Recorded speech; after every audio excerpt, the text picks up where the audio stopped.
¿Cómo se le llama a la primera hija de la familia? Vamos a ver. Si en una familia la primera que nace es mujer, para los papás le llaman tepipi o también, si es de mucho cariño, tepipitzin. Así, tepipi, tepipitzin, los papás. Pero entre los hermanos, si este es menor, y porque es muy importante que los menores le llamen primero con su identificación a su hermana mayor, o sea, como decir mi hermana mayor, Xochitl, mi hermana mayor es Jazmín o así otro nombre, pero tiene que decir primero mi hermana mayor. Así es correcto en la comunidad y donde se usa.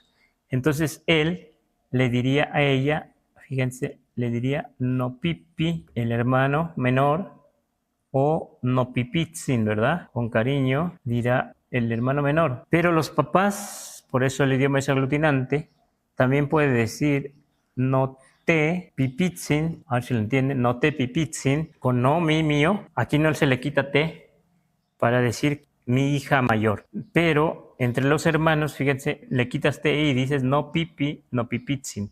El hermano, él, debe usar así. Claro, así lo usamos hoy en día en la Huasteca, pero a veces se acorta. Es así el náhuatl, pues aglutinante, desaglutinado, se desaglutina, se aglutina.